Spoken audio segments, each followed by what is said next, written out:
എല്ലാവർക്കും നമസ്കാരം. നമ്മൾ പുതിയ ഫാമിലി മെമ്പറുമായിട്ട് വീട്ടിലേക്കുള്ള യാത്രയിലാണ്.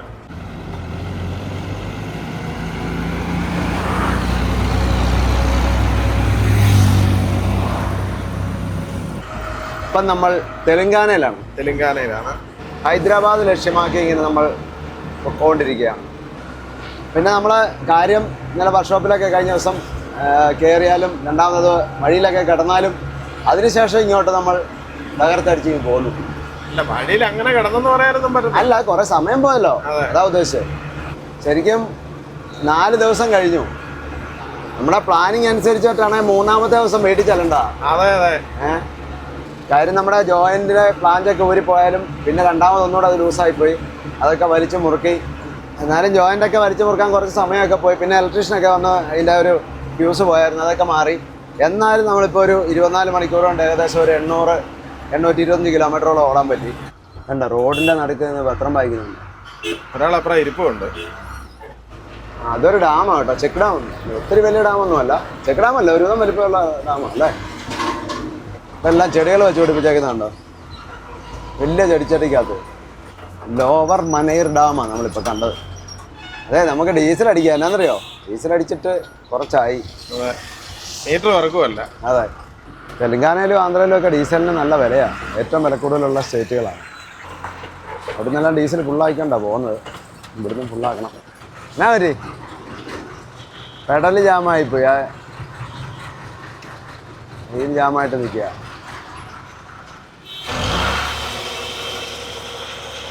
വേറൊന്നും ഇതുവരെ പ്രശ്നം ഇല്ലായിരുന്നു അല്ലേ? പെഡൽ ഞാൻ നോക്കിയപ്പോ തന്നെ താന്നു പോയി. ആണോ? മുമ്പേ ഒന്നും ഇടയ്ക്ക് വീലൊന്നും ജാം ആയായിരുന്നു. പക്ഷെ അത് എയർ കുറവഞ്ഞിട്ടാണ് ഞാൻ ഓർത്തത്. പക്ഷേ എയർ ഫുള്ളായപ്പം കുഴപ്പമില്ലായിരുന്നു. ഇവിടുത്തെ ഒരു കപ്പുണ്ടായിരുന്നു, അത് ഒരു വഴി പോയി. എവിടെ ആ wheel cup. Pedal kit jam ആണെങ്കിൽ ഇത് പണിയാവുമോന്ന്? ഏതാ പണിയാവുമോന്ന്? അതെ, അത് പറയത്തില്ലല്ലോ. ഫുള്ളാക്കിക്കോ. ഡീസലിനോട് വില കൂടുതലാ. വണ്ടി ഇടയ്ക്ക് നോക്കാം വീല് ജാമായോ എങ്ങനെയാണെന്ന്. അടുത്ത ആദ്യം ബില്ല് കൊടുക്കുക, അത് കഴിഞ്ഞിട്ട് എടുക്കുക. അല്ല പിന്നെ അവര് പിടിച്ചു കയറുന്നു.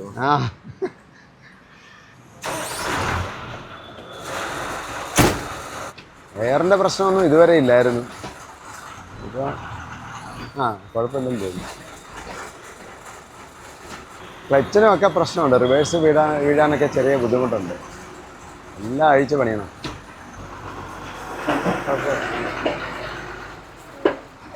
വീല് ചെറുതായിട്ട് പിടിക്കുന്നുണ്ട്, ജാമായിട്ടാണ് ഇരിക്കുന്നത്. വിട്ടോ ശരിയായി. അതാ ഞാൻ പറഞ്ഞത്. ഇതിനകത്ത് ഇതെല്ലാം റബ്ബർ പ്രൊഡക്ട്സ് അല്ലേ ഇതിനകത്തുള്ള എല്ലാം. അതെല്ലാം ചുമ്മാ കിടന്നു കഴിയുമ്പോഴേ ഈ ഉറഞ്ഞു പോകുമല്ലോ, അതിൻ്റെയൊക്കെ പ്രശ്നങ്ങളാണ്. അതെ.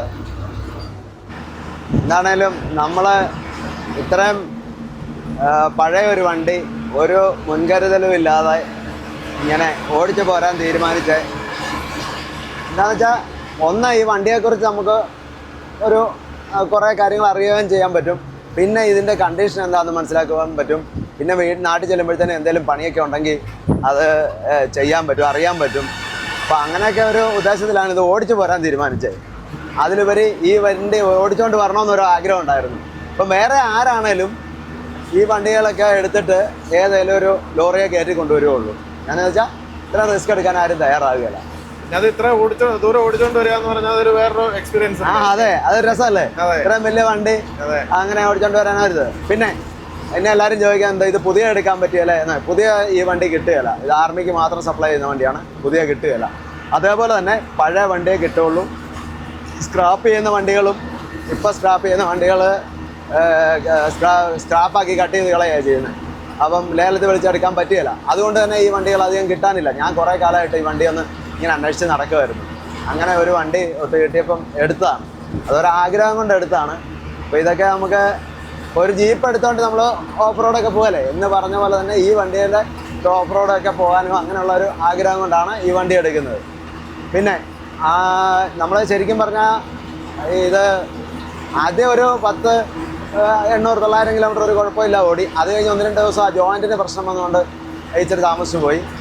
പിന്നെ ശരിക്കും പറഞ്ഞാൽ അത് വലിയൊരു കംപ്ലൈൻ്റ് ഒന്നും അല്ല.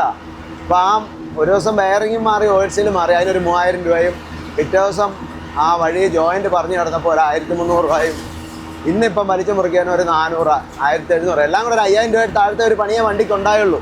പക്ഷേ ഇത് കാണുമ്പോഴത്തേനും ആൾക്കാർ ചോദിക്കുന്നത് അയ്യോ ഒത്തിരി പൈസ പോവും, അല്ലെങ്കിൽ നിങ്ങൾ ഇത് എന്തിനെടുത്തതാ, അങ്ങനെ ഇങ്ങനെ പുതിയ വണ്ടി എടുക്കത്തില്ലേ എന്നൊക്കെ ചോദിച്ചിട്ടുണ്ട്. ഒരിക്കലും അങ്ങനെ ദൂരം ലോങ് ഓടുന്ന വണ്ടിക്ക് അതൊരു പണിയേ അല്ല. ഇതൊക്കെ എന്ന് പറഞ്ഞാൽ ഇതൊരു പണിയല്ല, ഇതൊക്കെ നോർമൽ ഒരു കാര്യമാണ്. പക്ഷെ അതൊന്നും ഒരു വണ്ടിയുടെ കുറ്റപ്പെടുത്തി പറയാൻ പറ്റത്തില്ല. എന്താണെന്ന് വെച്ചാൽ ഇതൊക്കെ നോർമൽ ഉണ്ടാകുന്ന ഒരു കാര്യം. വണ്ടികൾ മെയിൻറ്റെയിൻ ചെയ്യുന്നതനുസരിച്ച് വണ്ടി നല്ലതായിട്ടിരിക്കും. ഇത് വലിയൊരു നദിയാണല്ലോ, ഇഷ്ടം പോലെ വെള്ളം. വെള്ളപ്പൊക്കമാ. പക്ഷെ മുമ്പേ കണ്ടടുത്ത് ആ ഗോദാവരിയിൽ അത്ര വെള്ളം ഇല്ല കേട്ടോ. എന്നാലും നല്ലോണം വെള്ളമുണ്ട്, ഒഴുക്കത്ര ഇല്ല. അത് കലക്കവെള്ളമായിരുന്നു. ചിലപ്പോ ഇതാ ഡാമിലെ വെള്ളമായിരിക്കും. ഡാം കണ്ടില്ല, അതാ ഒഴുക്കില്ലാത്തത്. അതുകൊണ്ടോ വെട്ടം കണ്ടോ മോളെ താഴോട്ട് പറക്കുന്നളിയെ വരുന്നുണ്ട്. അതെ പറക്കുന്നളിയെ കൊണ്ട് ഓടിച്ചോണ്ടിരുന്നേച്ചാണ് പറയുന്നത് വരുന്നുണ്ട്. ആ പറക്കുന്നളിയ അല്ല, ഇത് ആകാശത്ത് നിന്ന് വരുന്ന പറക്കുന്നളിയാ. പക്ഷെ നമ്മള് പറക്കുന്നളിയെന്ന് തമാശ പറഞ്ഞ കേട്ടോ, നമ്മളങ്ങനെയൊന്നും പറയാൻ പാടില്ല. അതെ. എന്ത് പറ്റി, എന്തോ അപകടം. ഈ ബൈക്കുകാരൻ സ്കൂട്ടർ ഓട്ടോറിക്ഷ അടിച്ചാ അല്ലാതെ തന്നെ ഈ സ്കൂട്ടർ അടിച്ചാൽ ആരും ആശുപത്രി കൊണ്ടുവന്നുണ്ടോ നോക്കി, എല്ലാരും ചുറ്റും കൂടി നോക്കി. കേരളത്തിലാണെങ്കിൽ താഴെ വീഴുന്നതിന് മുമ്പ് ആൾക്കാർ ആശുപത്രി കൊണ്ടുവരുന്നത്. അത് ആംബുലൻസ് വരുന്നുണ്ട്. ശരിക്കും പറഞ്ഞാൽ ഈ യൂട്യൂബ് ചാനൽ തുടങ്ങിയ പിന്നെ ഞാൻ ഇതിനു മുമ്പ് ലോറിയെ പോയപ്പോൾ പോലും ഇത്രയും കഷ്ടപ്പെട്ടിട്ടില്ല സത്യം പറഞ്ഞാൽ. എന്ന് പറഞ്ഞാൽ ഒന്ന് ഇത്രയും ലോങ് പോന്നു, പിന്നെ ഈ വീഡിയോ എടുക്കേണ്ടതുകൊണ്ട് നമ്മൾ രാവിലെ എത്ര ലേറ്റായിട്ട് കിടക്കുന്നു. ചിലപ്പം 12 മണി 1 മണിക്കായിരിക്കും കിടക്കുന്നത്. അപ്പോൾ രാവിലെ എന്നിട്ട് ഒരു 6 മണി അല്ലെ 7 മണിക്ക് കേൾക്കണം. ഇല്ലെങ്കിൽ ആ ടൈമിന് അവിടെ വീഡിയോ നമുക്ക് എടുക്കാൻ പറ്റിയല്ല, പിന്നെ വണ്ടി ഓടി എത്തുകയില്ല, അങ്ങനെയുള്ള പ്രശ്നങ്ങളാണ്. അപ്പോൾ അതെല്ലാം നമ്മൾ മെയിനായിട്ട് നമ്മുടെ ഡ്യൂട്ടി എന്താണോ അത് കഴിഞ്ഞിട്ട് വേറെ എന്തിനും മുൻതൂക്കം കൊടുക്കുള്ളൂ. സൂര്യൻ ചായാറായി. അതെ, എനിക്ക് നാളെ നാട്ടിൽ ചെല്ലേണ്ട ഒരു കാര്യം ഉണ്ടായിരുന്നു. തന്നെ പോയാൽ മതി, ഞാനും വരണ്ടായിരുന്നോ? ഇപ്പൊ എന്നാ ചെയ്യുന്നത്? അതെല്ലാം ചീറ്റിപ്പോയല്ലോ, സമയം പോയല്ലോ. അതെ, ഹൈദരാബാദ് ആവുന്നേ ഉള്ളൂ. ഒരു കാര്യം ചെയ്യാം, ഞാനിവിടുന്ന് അടുത്ത ഫ്ലൈറ്റിന് പോയി വേണേ കാര്യങ്ങളൊക്കെ സ്മൂത്ത് ആക്കിയിട്ട് ചേട്ടായി വണ്ടിയായിട്ട് വേണം പതുക്കെ വന്നേരെ. എന്നാ ഞാൻ വന്നേക്കാം, ഒരു കുഴപ്പമില്ല. പതുക്കെ എന്നാ പോക്കോ. അതെ, അടുത്ത ഫ്ലൈറ്റിന് കയറാം. ഫ്ലൈറ്റ് കിട്ടുമെന്ന് നോക്ക്. അതെ, അതിലും എളുപ്പമുള്ള ഒരു കാര്യം ഞാൻ പറയാം. ഇപ്പം ഞാനൊരു പകരം ഒരു ക്യാമറമാനെ തന്നാ പോരെ, ഞാനങ്ങ് പോവാം. ഫ്ലൈറ്റ് ഉണ്ടെങ്കിൽ ഞാനങ്ങ് പോവാം, അതാകുമ്പോ എളുപ്പമാ. ഒരു ക്യാമറമാനെ അറേഞ്ച് ആക്കിയാൽ മതി. നോക്കട്ടെ, എന്നാ ഒരു കാര്യം ചെയ്യാം. ഹൈദരാബാദ് ചെല്ലുമ്പോ ഞാനൊരു ക്യാമറമാനെ അറേഞ്ച് ചെയ്ത് തരാം. അപ്പോഴേ ഈ ക്യാമറമാനെ തന്നു കഴിയുമ്പോഴേ ഞാനപ്പം ബാലചന്ദ്രമേനോൻ ആകേണ്ടി വരികയല്ലേ? അതിന് കഥ, തിരക്കഥ, സംവിധാനം, ഡയറക്ഷൻ, അതൊക്കെ എല്ലാം ഏറ്റെടുത്തോണം. എല്ലാം ഏറ്റെടുക്കേണ്ടി വരികയല്ലേ? വണ്ടി ഓടിക്കണം. അപ്പൊ നമ്മളതെ ഹൈദരാബാദ് എത്തി. അതെ, എയർപോർട്ട് റോഡിൽ പോട്ടോ കേട്ടോ. ഇവിടെ രാവിലെ മുറിക്കുക പിന്നെ ലൂസായെന്ന് തോന്നുന്നല്ലേ? അപ്പൊ ഇനി ഒരു 2 പ്രാവശ്യം കൂടെ മുറുക്കേണ്ടി വരും നാട്ടിൽ വരാൻ വേണ്ടി. അതെ, നമ്മളത് ഔട്ടർ റിംഗ് റോഡിലേക്ക് കയറി. ഞാനൊരു ക്യാമറാമാനോട് പറഞ്ഞിട്ടുണ്ട് കേട്ടോ, അപ്പുറം ഇവിടെ വഴി കാണും. കുറച്ചങ്ങ് ചെല്ലുമ്പോ നോക്കി പോണം. എവിടെ നിൽക്കാന്നാ പറഞ്ഞേ? ആ വഴി കാണും കുറെ അങ്ങ് ചെല്ലുന്ന കഴിയുമ്പോ. ഔട്ടർ റിംഗ് റോഡ് നല്ല അടിപൊളി റോഡാണ്. 8 ലൈനാ ഇങ്ങനെ കിടക്കുക. ചുമ്മാ ചവിട്ടി പിടിച്ചാൽ മതി അല്ലേ? അപ്പൊ അതെ, രാജീവ് ഗാന്ധി ഇന്റർനാഷണൽ എയർപോർട്ട് ലെഫ്റ്റിലേക്ക്. ക്യാമറമാനെ കൊണ്ടു തന്നിട്ടുണ്ട്. എന്നാ സന്തോഷം അറിയോ, എന്നോട് ഞാൻ വരാൻ ഇച്ചിരി സ്ലോ ആകുമ്പോ പോകണ്ടേ ഫ്ലൈറ്റ് പോകും പെട്ടെന്ന് പോവാന്ന് പറഞ്ഞു എന്നാ ധൃതിയായിരുന്നല്ലോ എന്നെ പറഞ്ഞൂടെ. അല്ല സമയമില്ല, അപ്പൊ പോയേക്കാം, ബാക്കിയൊക്കെ പിന്നെ പറയാം. ടാക്സി വിളിച്ചിട്ടുണ്ട്. Okay, statue of equality. അപ്പൊ നമ്മള് ബാംഗ്ലൂരോട്ട് കയറി, ക്യാമറാമാൻ ടാക്സി വിളിച്ച് ഓടിപ്പാഞ്ഞ് എന്ന ഫ്ലൈറ്റേ കയറി ലാസ്റ്റ് മെമ്പറായിട്ട് കയറിയിട്ടുണ്ട്. ഇപ്പം വിളിച്ചായിരുന്നു. അതെ, ഓടിപ്പടച്ച് കയറിയിട്ടുണ്ടെന്നാണ് പറഞ്ഞത്. അതെ. ഇന്നലെ രാത്രി നമ്മൾ ഇവിടെ ഒരിടത്ത് വന്ന് റൂം എടുത്തു. കൊത്തക്കോട്ട എന്നാ സ്ഥലപ്പേര്. രാവിലെ കുളിച്ച് റെഡിയായി, ഇനിയിപ്പം പോയേക്കാം. ചേട്ടാ, അപ്പം എങ്ങനെയാ നമ്മുടെ രാവിലത്തെ പരിപാടികളൊക്കെ എങ്ങനെയാ? രാവിലെ നമുക്ക് പോയേക്കാം. അപ്പൊ അതിന് മുമ്പായിട്ട് വേറൊരു ചെറിയ പരിപാടിയുണ്ട്. നമുക്ക് ഓയിലും വെള്ളമൊക്കെ ഒന്ന് നോക്കാം. വെള്ളമുണ്ട്, കുഴപ്പമില്ല, ഇന്നലെ ഒഴിച്ചതാണ്. ഓയിലൊന്ന് നോക്കാം. എന്നാ ഇന്നലെ ഇപ്പം കൊണ്ടു നിർത്തിയിട്ടൊരു 5-6 മണിക്കൂർ ആയല്ലോ. അപ്പൊ ഓയിലൊന്ന് നോക്കാം. ഈ ഓടി വരികയല്ലേ, ഓക്കെ ഇടയ്ക്ക് നോക്കിയല്ലോ, കാര്യം ഓയിൽ മാറിയതാണ്, എങ്കിലും ഒന്നുകൂടെ നോക്കിയേക്കാം. ഓക്കെ. അതെ, അത് കണ്ടോ, അതാ ഓയിൽ കേജ്, മനസ്സിലായി ഏതാ? മറ്റേ ആ ഒരു വട്ടത്തിലൊരു വട്ടത്തിൽ ഒരു പിടി പോലെ ഇരിക്കുന്ന ഇത് കണ്ടോ, ഇതാണ് ഓയിൽ കേജ്.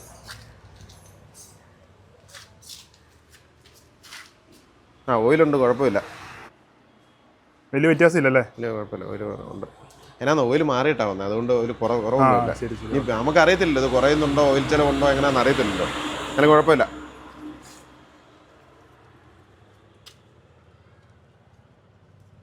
ഇനി വെള്ളം എവിടെ നോക്കുന്നത്? വെള്ളോ? റേഡിയേറ്ററിലെ വെള്ളമല്ലേ നോക്കുന്നത്? റേഡിയേറ്ററിലെ വെള്ളമാണ് നോക്കുന്നത്. സാറിന് എവിടെ? വാട്ടാങ്കിലല്ലോ. അല്ല അല്ല അല്ല, വാട്ടാങ്കിലുണ്ട്. അതെ, വാട്ടർ ടാങ്കിൽ നോക്കണം. പക്ഷെ വണ്ടിയുടെ എഞ്ചിന്റെ ഇതിന് നോക്കാനായിട്ട് റേഡിയേറ്ററിലെ വെള്ളം എവിടെ ആയിരിക്കും? റേഡിയേറ്ററിലെ വെള്ളം നോക്കുന്നത് സാധാരണ ഫ്രണ്ടിലാണോ? നീ വണ്ടിയുടെ വല്ല വ്യത്യാസം എനിക്കറിയാം. ഉണ്ടോ? ഫ്രണ്ടിലുണ്ടോന്ന് നോക്കിയേ. ഉണ്ടോ? ഫ്രണ്ടിലുണ്ടെങ്കിൽ എവിടാന്നൊന്ന് കാണിച്ചു തരാമോ? അത് ഈ ഫ്രണ്ടിൽ ഈ ബോണറ്റില്ലേ, ഇത് പൊക്കിട്ടോ, ഇത് പൊക്കുമ്പോ നേരെ കാണുന്ന ഇങ്ങനെ ഒരു അരിപ്പരിപ്പ് പോലുള്ള സംഭവം. എല്ലാ വണ്ടിക്കും അങ്ങനെയാണ് വരുന്നത്, പക്ഷെ ഇതിന് വ്യത്യാസമുണ്ട്. കാണിക്കാം. സാറിന് ഫ്രണ്ടിലാ വരുന്നത്, സച്ചു പറഞ്ഞ പോലെ തന്നെ ഫ്രണ്ടിലാ വരുന്നത്. അപ്പൊ ഇതിന്റെ ടാങ്ക് ഇവിടെ സെപ്പറേറ്റ് ഇവിടെ വെച്ചേക്കുന്നത്. ഓ അത് ശരി. ഇതുണ്ട്, ഇതാണ് ടാങ്ക്. മറ്റേ പഴയ വണ്ടികൾക്കൊക്കെ റേഡിയേറ്ററിൽ തന്നെയല്ലേ അടപ്പ് വരുന്നത്. ഇതങ്ങനല്ല, ഇതൊരു സെപ്പറേറ്റ് ടാങ്ക് ഉണ്ട്, ആ ടാങ്ക് പുറകോട്ട് വെച്ചേക്കുന്നത്, അത്രേ ഉള്ളൂ. വെള്ളം ഓയിലൊക്കെ ഉണ്ട്, കുഴപ്പമില്ല. നമുക്കിനി പോയേക്കാം.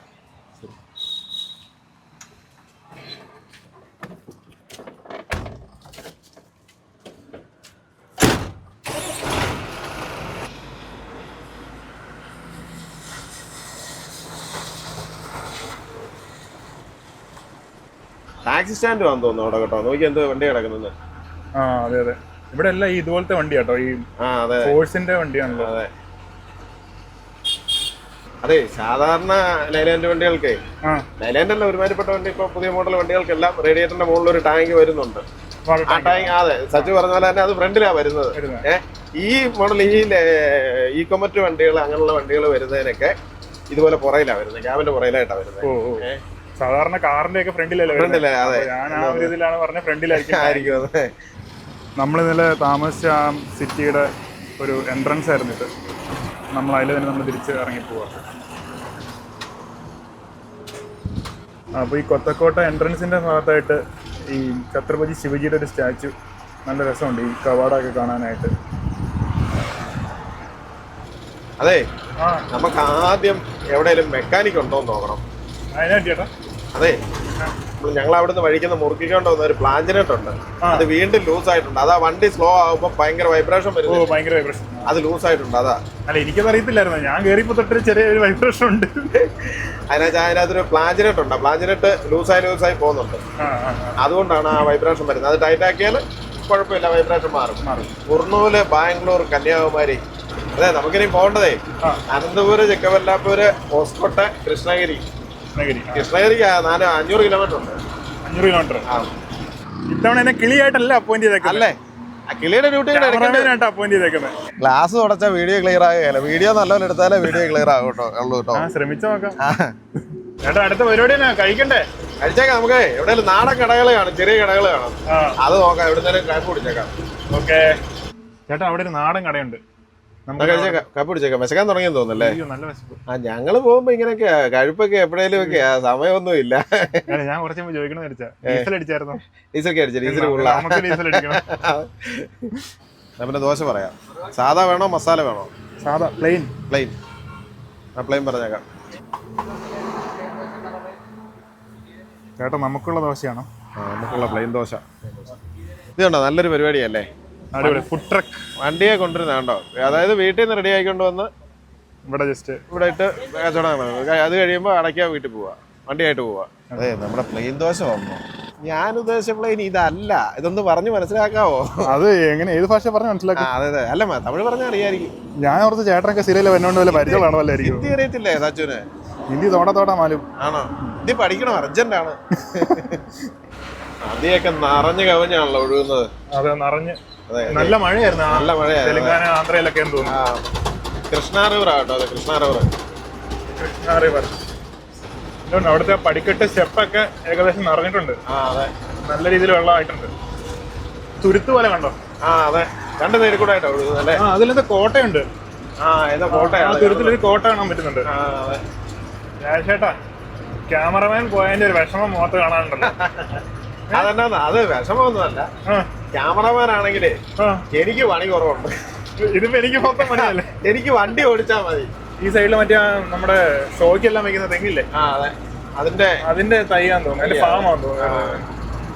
ബാംഗ്ലൂർ 399, അനന്തപുരം 191, കുർണൂൽ 43. ആടുംകൂട്ടം ഇഷ്ടം പോലെ. അതെ ചേട്ടാ, ഇത്രയും ദൂരം വണ്ടി ഓടിച്ചു വന്നിട്ടേ എങ്ങനെയുണ്ട്, എന്ത് തോന്നുന്നു? കുഴപ്പമില്ല, അടിപൊളിയാ. വേറെ വലിയ പറയത്തക്ക പ്രശ്നങ്ങളൊന്നും ഇല്ല. കുറച്ച് ചെറിയ ചെറിയ വർക്കുകളുണ്ട്, എല്ലാം തീർത്ത് എടുക്കണം. വലിയ കാര്യമായിട്ടുള്ള പണിയൊന്നുമില്ല. എല്ലാം ഒന്ന് അഴിച്ചിറക്കി കയറ്റണം. അതെ, റീസെറ്റ് ചെയ്യണം. ഇത് Telangana border RTO check post കേട്ടോ ഇതല്ലേ? നമുക്കിവിടെ കയറേണ്ട ആവശ്യമൊന്നും ഇല്ലല്ലോ. നമുക്ക് കയറേണ്ട ആവശ്യമില്ല. സച്ചു ഇപ്പൊ ഹൈദരാബാദ് ഉണ്ടായിരുന്നു, എന്തിനു വന്നായിരുന്നു? ഞാൻ ചേട്ടാ ഓഫീസിലൊരു ആവശ്യത്തിനായിട്ട് ഹൈദരാബാദ് വന്നായിരുന്നു. അപ്പോ ഇടയ്ക്ക് ഞാനിങ്ങനെ വിളിച്ച് അന്വേഷിക്കുന്നുണ്ടായിരുന്നല്ലോ അവിടെ വരെ എത്തിയെന്നൊക്കെ ഉള്ളത്. അപ്പൊ രതീഷേട്ടൻ പറഞ്ഞു ഹൈദരാബാദ് എത്താറായി, ഇന്ന് വൈകുന്നേരത്തേക്ക് എത്തുമെന്നൊക്കെ നിങ്ങളുടെ രീതിയിൽ പറഞ്ഞു. അപ്പോഴാണ് ഞാൻ പറഞ്ഞത്, ചേട്ടാ ഞാൻ ഹൈദരാബാദ് ഉണ്ട് കാര്യം പറഞ്ഞ അമ്മേടെ അടുത്ത് ഓണാക്കി ആയിട്ട് വീട്ടിൽ പോകുന്നില്ലേ എന്ന് ചോദിച്ചു. അവർ ഓണായിട്ട് വീട്ടിൽ പോകണം, ടിക്കറ്റ് ഒക്കെ ബുക്ക് ചെയ്തിട്ടില്ല, പക്ഷെ ഇങ്ങനെ മിക്കവാറും ഇന്ന് വൈകുന്നേരം പോകും, ബാംഗ്ലൂരിൽ നിന്ന് പോകാനുള്ള പ്ലാനിൽ ഇരിക്കുന്നതെന്ന് പറഞ്ഞു. അപ്പോഴാണ് പറഞ്ഞത് ഇവിടുന്ന് ഹൈദരാബാദിൽ നിന്ന് രതീഷേട്ടൻ തിരിച്ച് നാട്ടിലേക്ക് പോവാണ്, രാജേട്ടൻ ഒറ്റയ്ക്കാണ് അങ്ങോട്ട് പോകുന്നത്. അപ്പം അങ്ങനെയാണെങ്കിൽ നിങ്ങൾ ഒരുമിച്ച് പോകാമല്ലോ, വണ്ടി ഉണ്ടല്ലോ, പോകാലോ എന്ന് പറഞ്ഞു. അങ്ങനെയാണ് എത്തിയത്. അന്ന് ക്യാമറാമാനായിട്ട് ഡ്യൂട്ടി ഏറ്റെടുത്തത്. ഡ്യൂട്ടി ഏറ്റെടുത്തത്. എന്തായാലും വ്യത്യാസം തോന്നുന്നുണ്ടോ? ഒരു ചെറിയ ഒച്ച വ്യത്യാസം തോന്നുന്നു. എഞ്ചിൻ സൗണ്ട് ശകലം കൂടിയിട്ടുണ്ട്. ചേട്ടാ, അതെ, മാനുഫോർഡല്ല, സൈലൻസറിന്റെ മാനുഫോർഡെന്ന് വരുന്ന ആ ഭാഗത്ത് എവിടെയോ ബോൾട്ട് ലൂസ് ആയിട്ടുണ്ട്. അല്ല, എനിക്കെല്ലാം മനസ്സിലായി. സൈലൻസറിന് മാനുഫോൾഡ് എന്ന് പറഞ്ഞാൽ എന്നാന്ന് എനിക്കറിയത്തില്ല. അതുകൊണ്ടെല്ലാം മനസ്സിലായല്ലേ? അതുകൊണ്ടെല്ലാം മനസ്സിലായി. ആയിക്കോട്ടെ. ആരും അറിയണ്ട കേട്ടോ, ഇതുകൊണ്ട് ആരും അറിയത്തുമില്ല. അടുത്ത നിർത്താം, അന്നേരം കാണിച്ചു തരാം. മാനുഫോർഡ് ഏതാ സൈലൻസർ ഏതാന്നൊക്കെ കാണിച്ചു തരാം. ഇങ്ങനെയൊക്കെയല്ലേ പഠിക്കുന്നത്? അതെ, ഇത് എനിക്കിപ്പോ അന്നും കിളിയായിട്ട് കൊണ്ടുപോയില്ലേ, അന്ന് ആ വണ്ടി ഒന്നും പഠിക്കേണ്ടി വന്നില്ല. ഇതേ നാട്ടിൽ ചെല്ലുമ്പോഴത്തേനും വണ്ടിയുടെ ഓരോ ഭാഗങ്ങളും എന്നാന്നും എവിടൊക്കെയാണ് ഇരിക്കുന്നതെന്നുള്ള എല്ലാം പഠിക്കും. അവിടെ ഒരു വർക്ക്ഷോപ്പ് ഉണ്ട്, ഞാൻ നോക്കിട്ട് വരാം. ആരെങ്കിലും ഉണ്ടോ, മെക്കാനിക് ഉണ്ടോ നോക്കട്ടെ. അപ്പൊ രാജേട്ടനൊരു മെക്കാനിക്കിനെ കൊണ്ട് വന്നിട്ടുണ്ട്. मानफोड़ का नट लूज हो गया क्या? वो तो थोड़ा चेक करने का. हवा ज़्यादा आ रहा है. അതുകൊണ്ട് ആ കാണുന്നതാണ് മാനുഫോർഡ്. അതായത് ഇങ്ങോട്ട് വരുന്ന ഇപ്പറ വരുന്ന ഇതാണ് ടർബോ. ഈ ടർബോയിൽ നിന്ന് സൈലൻസറിലേക്ക് വരുന്ന 4 ബോൾട്ട് ഉണ്ട്. ആ 4 ബോൾട്ടില് 3 എണ്ണം ഊരിപ്പോയി, ഒരെണ്ണം കിടപ്പുള്ളൂ. അതാണ് സൗണ്ട്. അതായത് 2 എണ്ണം ഊരിപ്പോയത് നമ്മൾ അറിഞ്ഞില്ല, പിന്നെ 2 എണ്ണത്തേലാണ് നിന്നത്. 3ാമത്തെ ഊരിപ്പോയപ്പോൾ സൗണ്ടിന് ചെറിയ വ്യത്യാസം വന്നു. അന്നേരം ഞാൻ മുമ്പേ അടി കയറി നോക്കിയത്. അന്നേരം എനിക്ക് സംഭവം ഇതാന്ന് മനസ്സിലായി. അപ്പം അത് കഴിഞ്ഞിട്ട് പിന്നെ അന്നേരം ഇപ്പം വന്നപ്പോൾ ആ ഒരെണ്ണോട് ഊരിപ്പോയി, 3ാമത്തെ ഊരിപ്പോയി. ഒറ്റ ബോൾട്ടല്ല അത്. അതെ, അല്ലേ? വർക്ക്ഷോപ്പ് ഉള്ളതുകൊണ്ട് കുഴപ്പമില്ല. അതിനിപ്പോൾ എവിടെ ചെന്നാലും കിട്ടും, വർക്ക്ഷോപ്പ് വരെ കിട്ടും, കുഴപ്പമില്ല. ഇതുപോലത്തെ 4 ബോൾട്ടാണ് ഉണ്ടായിരുന്നത്, 3 എണ്ണം ഊരിപ്പോയി. ഈ ഒരെണ്ണം ഉണ്ട്. ഇതെന്നാത്തിനാന്നറിയോ? ഇത് മേടിക്കണമെങ്കിൽ സാമ്പിൾ വേണ്ട, അതിനായിട്ട് ഒരെണ്ണം മിച്ചയിരുന്നതാ. അപ്പൊ ഇതുകൊണ്ട് കാണിച്ച് ഇതുപോലത്തെ 4 ബോൾട്ട് മേടിച്ച് മാറിയേക്കാം. ശരി. അപ്പൊ ഇനി എവിടെ പോയി മേടിക്കണ്ടേ? കടയുണ്ട്. അതേ, ഇതുണ്ടോ സൈലൻസറിന്റെ ഈ ഒരു ബ്രാക്കറ്റ് ഒടിഞ്ഞു പോയി. അതുകൊണ്ട് ആ പീസ് മോളി വരണ്ടായിരുന്നു, അത് ഒടിഞ്ഞു പോയി. അപ്പൊ അത് അഴിച്ച് വെൽഡ് ചെയ്യാന്നാ പറഞ്ഞത്. ഇതാണ് സൈലൻസർ ബ്രാക്കറ്റ് എന്ന് പറഞ്ഞ സംഭവം. സൈലൻസറിന്റെ ബ്രാക്കറ്റ് അതാണ്. മോളിൽ ചെല്ലുന്ന എഞ്ചിനിൽ നിന്ന് വരുന്ന ഭാഗമാണ് മറ്റേ മാനുഫോർഡ് പറയുന്നത്. ഇതാണ് മഫ്ലയർ പറയുന്നത്. ഇത് മഫ്ലയർ. നമ്മുടെ പ്ലാഞ്ചിനെട്ട് എവിടെ വരുന്നറിയോ? പ്ലാഞ്ചിനെട്ട് എവിടെ വരുന്നറിയോ? ഇല്ല. ഇനി വാ. അതെ ചേട്ടാ, ഈ പ്ലാഞ്ചിനെട്ട് എന്നൊക്കെ പറഞ്ഞാൽ ശരിക്കും മെക്കാനിക്കലി ഉള്ള വേർഡാണോ? അതായത് കൊളോക്കിയലി നിങ്ങൾ പറയുന്നത്? അതെ, മെക്കാനിക്കലി എന്ന് പറഞ്ഞാൽ ഇപ്പം വണ്ടിക്കാരും മെക്കാനിക്കുകളും സംസാരിക്കുന്ന ഒരു വാക്കുകളാണ് അത്. പ്ലാഞ്ചിനെട്ട് എന്ന് തന്നെ ആയിരിക്കും അത്. ഇനി അതല്ലെങ്കിൽ വേറെ ആയിരിക്കും പറയുന്നത്. പക്ഷേ ഈ ഞാനിപ്പോ ആ മെക്കാനിക്കിനെ വിളിക്കാൻ അവിടെ ചെന്നു. മെക്കാനിക്കിനോട് ഈ പ്ലാഞ്ചിനെട്ട് ലൂസായി അതൊന്ന് മുറുക്കണമെന്ന് പറഞ്ഞാലേ മെക്കാനിക്കിന് ഇത് മനസ്സിലാവുള്ളൂ. അല്ലാത്ത വാക്ക് ഞാൻ ചെന്ന് അവിടെ പറഞ്ഞു കഴിഞ്ഞാൽ എന്നാന്ന് പോലും അറിയത്തില്ലല്ലോ. ശരിയാ ശരി, അത് കറക്റ്റ്. അതെ, വണ്ടിക്കാരും മെക്കാനിക്കുകളും ആയിട്ട് സംസാരിക്കുന്ന ഒരു അതാണ് ഞാൻ നാടൻ ഭാഷ. കൊളോക്കിയൽ. അതെ അതെ കൊളോക്കിയൽ അത് തന്നെ അത് തന്നെ. ഏതൊക്കെയായാലും 2 പേര് വന്നു കേട്ടോ, അതുകൊണ്ട് പെട്ടെന്ന് പരിപാടി തീരും. ഞാൻ പോയി ബോൾട്ട് മേടിച്ചോണ്ട് വന്നാലേ പെട്ടെന്ന് തന്നെ പരിപാടി തീരും. ഇനി അതിനായിട്ട് സമയം കളയണ്ട. ശരി ശരി. അപ്പൊ ഞാൻ ഇവിടെ ആദ്യം കിളിയുടെ പരിപാടി തന്നെ അങ്ങനല്ല. ഇത് ഡ്രൈവർ ഇവിടെ ഇരിക്കുകയുള്ളൂ. ഇത് കിളിയാ പോയി മേടിച്ചോണ്ടിട്ടുണ്ട്. കട എവിടെ ഉള്ളതെന്ന് പറയും, അവിടെ പോയി മേടിച്ചോണ്ട് വരണം. ഇന്ന് കിളിയല്ലല്ലോ. ഇന്ന് കിളിയല്ലല്ലോ, അതുകൊണ്ട് പിന്നെ പോട്ടെ. ये वेल्डिंग करना क्या बोल्ट और चाहिए? हाँ हाँ हाँ, वेल्डिंग किधर कर सकते हैं? मैं लेके जाने का? इधर नहीं है। हाँ नहीं, इधर कर सकते हैं। क्या कहा था उधर? हाँ, बोल्ट लेने का, कौन सा लेने का था? वो बोल्ट दिया ना तुम्हारे को, 4 ये 4 और इसका लंबन कम है। हाँ हाँ, साइज सही है, इसका थोड़ा लंबा कम है। हाँ इतना कम है। हाँ ठीक है। हाँ 5 बोल्ट लेने का, ये ऐसे। हाँ 4 ये वाला 4 इतना लंबा नहीं चाहिए। हाँ नहीं, इसको बोल्ट चाहिए क्या? इसको बोल्ट है ना। है नहीं चाहिए। വെൽഡ് ചെയ്യണോ? ആ ഇത് പൊട്ടിപ്പോയില്ലേ, വെൽഡ് ചെയ്യണം. ഓ അത് പൊട്ടിപ്പോയോ? ശരി ശരി. ഞാൻ ഓർക്കുന്നു വലിയ കാര്യമായിട്ട് എന്തൊക്കെയോ സംസാരിക്കുന്നുണ്ടായിരുന്നു. ഇതല്ല, ഇത് വെൽഡ് പൊട്ടിപ്പോയി. അതിനാ ഈ വൈബ്രേഷൻ കാരണം അടിച്ചടിച്ച് പൊട്ടിയതാ. അപ്പൊ ഇത് വെൽഡിങ് ചെയ്ത് ബോൾട്ട് മേടിച്ചോണ്ടാ. പ്ലാഞ്ച് ഏതാന്ന് ചോദിച്ചില്ലേ? ആ ഇതാണ് പ്ലാഞ്ച്. ഇതാണ് പ്ലാഞ്ചി. ആ ഇത് ഗിയർബോസിന്റെ അങ്ങോട്ട്, ഇതിനകത്തൂടെ ഗിയർബോസിനകത്ത് നിന്ന് വരുന്ന മെയിൻ ഷാഫ്റ്റ് ഇതിനകത്തൂടെ കയറി കിടക്കുന്നത്. അപ്പൊ ഇതിന്റെ പ്രശ്നം എന്നാന്നോ, ഈ മില്ലിങ് തേയ്മാനമാ, അതുകൊണ്ടാണ് പ്രശ്നം. അതും തന്നെ അല്ല, ഇത് ഈ ഇവിടം ചെന്ന് ഗിയർബോസിലേക്ക് ഇടിച്ച് നിൽക്കുക, അതുകൊണ്ട് ഇത് ടൈറ്റ് ആകുകയില്ല. അപ്പൊ ഇവിടെ പുള്ളി പറഞ്ഞാൽ വാഷ് ഇട്ട് ടൈറ്റ് ചെയ്ത് തരാം, ഇവിടെ സാധനം കിട്ടുകയില്ല. വാഷ് ഇട്ട് ടൈറ്റ് ചെയ്ത് തരാം. അങ്ങോട്ട് പോകുന്നിടത്ത് എവിടെയെങ്കിലും ചെന്നിട്ട് കിട്ടുന്നിടത്ത് മറിയണം. അതെ, ആ മേടിച്ചോണ്ട് വന്ന ബോൾട്ട് 4 കിട്ടും, പുതിയ ബോൾട്ട് 4 കിട്ടും. അതിട്ട് മുറുക്കുക. ഇതല്ലേ ടർബോയിൽ നിന്ന് വരുന്ന? ആ ടർബോയിൽ നിന്ന് വരുന്ന പൈപ്പാണത്, സൈലൻസർ പൈപ്പ്. അതെ, പ്ലാഞ്ചിൽ ഇടാനായിട്ട് വാഷൊക്കെ എടുത്തോണ്ട് വന്നിട്ടുണ്ടോ? ആ വാഷ് ഇട്ട് മുറുക്കാനായിട്ട് അഡ്ജസ്റ്റ് ചെയ്ത് അപ്പം സാറോട് ഇങ്ങോട്ട് തള്ളി നിൽക്കും, ഇത് അകത്തോട്ട് കയറി നിൽക്കുക. അതുകൊണ്ടാണ് പ്രശ്നം. വൈബ്രേഷൻ അല്ല, അതുകൊണ്ട് നട്ട് ലൂസായി പോകും. സാറോട് തള്ളി നിൽക്കുമ്പോൾ നട്ട് ടൈറ്റായിട്ട് മുറുകും. അപ്പൊ പണിയെല്ലാം കഴിഞ്ഞു, കുഴപ്പമില്ല കേട്ടോ. ഇപ്പൊ സൗണ്ട് ക്ലിയർ ആയി. ഇപ്പൊ സൗണ്ട് ക്ലിയർ ആയി. അതെ എന്തല്ലേ, എല്ലാം ഓക്കെ ആയി. ശരിയാ, നേരത്തെ ഭയങ്കര ഒരു വിസിലിംഗ് പോലത്തെ സൗണ്ട്. വിസിലിംഗ് അല്ല, ഒരു സൗണ്ട് കൂടി വരും. എന്നുവെച്ചാൽ അത് സൗണ്ട് കുറയാനായിട്ട് വെച്ചേക്കുന്ന സാധനമാണ്. അത് ലൂസായി ലീക്കായി കഴിഞ്ഞാൽ അതിനകത്ത് പിന്നെ സൗണ്ട് കൂടുതലല്ലേ. അതിന് പോയേക്കാം. ശരി പോയേക്കാം. ചേട്ടാ എത്രയാ ചേട്ടാ ഇവിടെ പൈസ? അവർക്ക് മെക്കാനിക്കിന് 500 രൂപ, പിന്നെ സാധനം മേടിച്ച ഒരു 180 രൂപ, 680 രൂപ പരിപാടി തീർന്നു. ശരി ശരി. അതെ, രാവിലെ നമ്മളൊരു 9:30 ആയപ്പോ ഇറങ്ങിയതാ. അതെ, സമയം ഇപ്പൊ 2 മണിയായി. ആകെപ്പാടെ ഒരു 10-60 കിലോമീറ്റർ കൂടിയുള്ളൂ. ഇപ്പൊ വർക്ക്ഷോപ്പിൽ കയറി ഒരു 2 മണിക്കൂർ പോയി. പക്ഷെ നമ്മൾ ഇടയ്ക്ക് വർക്ക്ഷോപ്പിൽ കയറണം നമ്മൾ ആദ്യം ഒരു പ്ലാൻ ഉണ്ടായിരുന്നല്ലോ. അതെ അതെ അതെ, അതുകൊണ്ട് കുഴപ്പമില്ല. ഇവിടെ ശകല റോഡ് തിരിച്ചു വിട്ടിട്ടുണ്ട് ഇങ്ങനെ.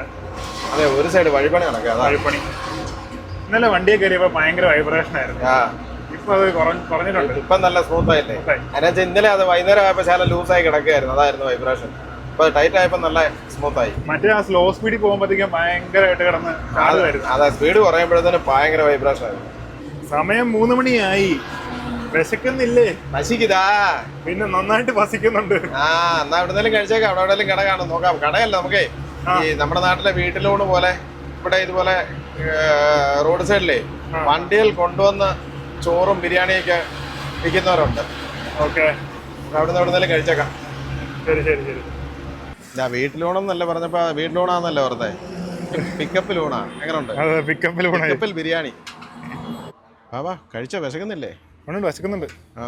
എടുത്തിട്ട് വാ പിടിച്ചോ. ആന്ധ്രയിലെ ബിരിയാണി ഒത്തിരി അധികമാണെന്ന് വിചാരിച്ചിട്ടുണ്ട്. ഒരു ബിരിയാണി 2 ആക്കി. അതെ, ഞങ്ങൾ ആ ചണ്ഡീഗഡിൽ നിന്ന് വന്ന ട്രിപ്പേ ശരിക്കും പറഞ്ഞാൽ അവിടെ നിന്ന് ഓരോ ബിരിയാണി കഴിച്ചു. ഞാനും ചായയും സൂര്യയും പിള്ളേരും ഒക്കെ കഴിച്ചു. വൈകുന്നേരം ഒന്നും കഴിച്ചില്ല. ഉച്ചയ്ക്ക് ഒറ്റ ബിരിയാണി, പിന്നെ വൈകുന്നേരം ആർക്കും ഒന്നും വേണ്ടായിരുന്നു. ഒരു ബിരിയാണി 3 പേർക്കാണ്ട് കഴിക്കും. അയ്യോ അതെ അതെ അതെ, കണ്ടവനെ ക്വാണ്ടിറ്റി കൂടുതലായിരുന്നു. ഇത് കുഴപ്പമില്ലെന്ന് എനിക്ക് തോന്നുന്നു. ഇത് കുഴപ്പമില്ല. അങ്ങനെ ഫുഡെല്ലാം കഴിച്ച് നമ്മൾ സ്റ്റാർട്ട് ചെയ്തു. അതെ, സേലത്തിന് 500 കിലോമീറ്റർ ഉണ്ട്. 500 കിലോമീറ്റർ ഉണ്ട് സേലം. നിസ്സാരം. നമ്മുടെ ക്യാമറമാൻ വണ്ടി ഒന്ന് ഓടിച്ചു നോക്കാനൊരു മോഹം. പിന്നെ ഊണൊക്കെ കഴിഞ്ഞില്ലേ? ചേട്ടന് ചെറിയ ഉറക്കം വരണ്ടോന്ന് എനിക്കൊരു സംശയം. ചോദിച്ച അപ്പം ആടി. എന്നാ ശരി, എന്നാ ഓടിച്ചു നോക്കിക്കോളാം. ഒരാൾ ഓടിക്കാൻ ഒരു മോഹമായിട്ട് ചോദിക്കുമ്പോൾ നമ്മൾ പറ്റില്ല എന്ന് പറയാൻ പാടില്ല. ആ ഏ അത് ശരി. ഇവിടെ നല്ല മാന്തോട്ടം ഉണ്ടായിരുന്നു കേട്ടോ, ഇവിടെ അല്ലേ? മാവിൻ തോട്ടം. ഞങ്ങൾ അവിടുന്ന് പോന്നപ്പോഴേ ചേട്ടായി പറഞ്ഞത് നീനൊക്കെ ആയാലും ടെൻഷനൊക്കെ അല്ലേ, ആ. ഒരു 3-4 ദിവസം നമുക്കൊരു യാത്രയൊക്കെ പോയിട്ട് അന്നേരം ആ ടെൻഷൻ കാര്യങ്ങളൊക്കെ മാറിക്കോളും. ഒരു ഹോളിഡേ ട്രിപ്പാണ് ഉദ്ദേശിച്ചത്. അതെ, ഒന്ന് പോയിട്ട് വരാമെന്നും പറഞ്ഞ് പോന്നതാ. ആ, എന്നിട്ട് പോയിട്ട് വന്നിട്ട് കുഴപ്പമൊന്നുമില്ലായിരുന്നു, അടിപൊളിയായിട്ടാ പോയിട്ട് വന്നത്, കുഴപ്പമൊന്നുമില്ലായിരുന്നു. ആ. ഹൈദരാബാദ് വന്നപ്പോഴാ പുള്ളി ചെറിയൊരു പണി എനിക്കിട്ട് തന്നത്. എന്നെ തന്നാണ് ചേട്ടാ. അതല്ല പറഞ്ഞേ, ഒരു മുൾക്കിരയുടെ അടുത്ത് തലയിലേക്ക് വെച്ച് തന്നു. അത് എക്സ്പ്ലെയിൻ ചെയ്യാന്ന്. ഞാൻ ഓർത്ത ഞാൻ അവിടെ തന്നെ പോന്നാ മതിയല്ലോ, വേറെ വീഡിയോ ഒന്നും എടുക്കണ്ട, വണ്ടി ഓടിച്ചേക്ക് പോന്നാ മതി, പ്രശ്നമില്ലല്ലോ. സന്തോഷത്തോടെ വരികയായിരുന്നു. അന്നേരമല്ലേ സച്ചു ഉണ്ടെന്ന് പറഞ്ഞേ. അപ്പൊ ചേട്ടായി പറഞ്ഞു ഒരു കാര്യം ചെയ്യണം, എന്നാ പിന്നെ സച്ചു ഉണ്ടല്ലോ, സച്ചു വീഡിയോ എടുത്തോളൂ, നീ വണ്ടി ഓടിച്ചാ മതിയല്ലോ. ശരി ശരി ശരി. ഇപ്പൊ അത് കൂടുതൽ ടെൻഷൻ ആവും. വീഡിയോ എടുക്കല്ലോ, വീഡിയോ എടുക്കാം, അതല്ലേ ആ ഒരു ഉത്തരവാദിത്വം വെച്ചിട്ട് പോയപ്പോ വീഡിയോ എടുക്കാതിരിക്കാൻ പറ്റുമോ? അവിടെ ഒരു മാർക്കറ്റായിരുന്നു കേട്ടോ. ഇവിടെ അല്ലാതെ ഫ്രൂട്ട്സ് മാർക്കറ്റാ. ആ മലയുടെ മുകളിൽ കണ്ടോ ചെറിയൊരു അമ്പലം. എന്നാ വെച്ച് പറഞ്ഞേ? ടോൾ ഗേറ്റ് വരുന്നു. ആ അതിന്റെ കുഴപ്പം ഒതുക്കി തരട്ടെ ചേട്ടൻ, ചേട്ടനെ പഠിച്ചോളൂ. പിന്നെ അതെ, ഒരു ഡ്രൈവറുടെ ഡ്യൂട്ടി, അതൊക്കെ ഓടിച്ചോണ്ടങ്ങ് പോകണം. അല്ല 6th ഗിയറിൽ ഇട്ടാ പിന്നെ ഒന്നും ചെയ്യേണ്ടത് വരെ. നീ ഇത് ഡൗൺ ആക്കണമെങ്കിലാ പാട്. ഇങ്ങനല്ലേ വണ്ടി ഓടിച്ച് പഠിക്കുന്നത്. ഓക്കെ, ഇടയ്ക്ക് ഇപ്പൊ ഡ്രോൺ എടുക്കാനായിട്ട് ഇറങ്ങിയപ്പോ വീണ്ടും ഡ്യൂട്ടി മാറി. അതെ, ഡ്രോൺ ഓടിക്കാനായിട്ട് നമ്മുടെ ഡ്രൈവർ മാറിയപ്പോ അടുത്ത ആളെ ഡ്രൈവിംഗ് സീറ്റേ കയറി. ചേട്ടാ ഡ്രോൺ ഓടിക്കാനായിട്ട് ചേട്ടനും പഠിക്കണം. അതെ, ഞാനും പഠിക്കണം. അതെ, എന്നാലേ എനിക്ക് വണ്ടി ഓടിക്കാൻ പറ്റുള്ളൂ. ആ അതെ അതെ അതെ അതെ അതെ. വേറെ നല്ല മഴയ്ക്കുള്ള ചാൻസ് കാണുന്നുണ്ട് കേട്ടോ. അതെ, ഇരുണ്ട് കൂടിയിട്ടുണ്ട് ഒന്നായിട്ട്. അതെ അതെ. ആ ഡ്രോൺ പുറത്ത് വിട്ടപ്പോഴും ഇങ്ങനെ കാണായിരുന്നു, അങ്ങ് ദൂരെ ഇങ്ങനെ മഴ പെയ്യുന്ന പോലെ. അങ്ങോട്ട് മുന്നോട്ട് പെയ്യുന്നുണ്ടെന്നോ? മുന്നോട്ട് നേരില് പോലെ കാണായിരുന്നു. മഴ ചാറി തുടങ്ങി, നല്ല കാറ്റും ഉണ്ട്. അച്ചു, എന്തോ വണ്ടി ഓടിച്ചിട്ട് എങ്ങനെയുണ്ട്? വണ്ടി ഓടിച്ചിട്ട് കൊള്ളാം. ആണോ? അത് അല്ല, ഇങ്ങനെ വണ്ടി ഓടിച്ചിട്ടില്ലല്ലോ, വണ്ടി അത്ര ഒത്തിരി ഓടിച്ചിട്ടില്ലല്ലോ. അധികം ഓടിച്ചിട്ടില്ലല്ലേ? രസമുണ്ട് ഓടിക്കാൻ. അച്ചു, എങ്ങനെയുണ്ട് ലോറി ഓടിച്ചിട്ട്? എങ്ങനെയുണ്ട് ലോറി ഓടിച്ചിട്ട്? കൊള്ളാം. സത്യം പറയുന്നത് വെച്ചാല് ലൈസൻസ് എടുക്കുന്ന സമയത്ത്. അച്ചു, ഇത് കണ്ടോ, നല്ലൊരു അമ്പലമാണല്ലോ. അതെ അതെ, ഒരു രഥത്തിന്റെ സ്റ്റൈലില് പണിതിട്ടുണ്ട്. അടിപൊളി പണിയല്ലേ? അടിപൊളി. മഴ തകർക്കുകയാണല്ലോ. അടിപൊളി മഴയാണ്. അതെ, അതുകൊണ്ട് ഒരു ഗുണമുണ്ട്, ചൂടില്ല. കറക്റ്റ്. അതിലും രാവിലത്തെ ചൂടിനൊരു ശമനമായിട്ട് മഴ. അതെ, കൊള്ളാം. നമ്മള് പുതിയ ഫാമിലി മെമ്പറുമായിട്ട് നാട്ടിലേക്കുള്ള യാത്രയിൽ ഇപ്പം ആന്ധ്രാപ്രദേശിലാണുള്ളത്. നാട്ടിലേക്കുള്ള യാത്രയുടെ ബാക്കി കാഴ്ചകളും വിശേഷങ്ങളുമായിട്ട് നമുക്ക് നാളെ കാണാം.